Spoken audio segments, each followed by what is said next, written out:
سعودی حکام نے مسجد الحرام اور مسجد نبوی کے گرد و نواح میں کبوتروں کو دانہ ڈالنے پر مکمل پابندی عائد کر دی ہے۔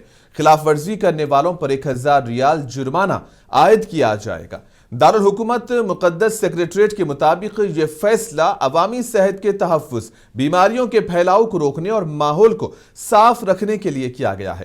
حکام کا کہنا ہے کہ دانہ ڈالنے سے کبوتروں کی تعداد غیر معمولی طور پر بڑھ جاتی ہے، جس سے گندگی اور ماحولیاتی مسائل پیدا ہوتے ہیں۔ انتظامیہ نے شہریوں اور زائرین سے اپیل کی ہے کہ وہ خلاف ورزی کی اطلاع متعلقہ حکام کو دیں تاکہ قانون پر مؤثر عمل درآمد ممکن ہو۔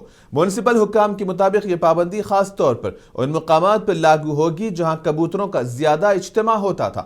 یہ اقدام مقدس شہروں میں صفائی، نظم و ضبط اور صحت کے معیار کو بہتر بنانے کے لیے جاری اقدامات کا حصہ ہے۔ قرآن و حدیث کی روشنی میں روحانی علاج جنات کے ذریعے۔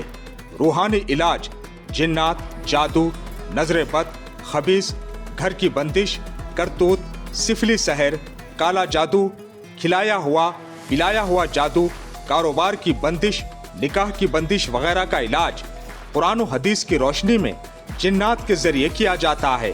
ہمارے گھر پر ہر اتوار مفت تشخیص و علاج بھی کیا جاتا ہے۔ رابطہ کیجیے عامل قرآن مولانا محمد زبیر حسامی عادل آبادی، نزد عزیز اردو ہائی اسکول، کولی پورہ، عادل آباد، تلنگانہ۔ Mobile number 9912224826۔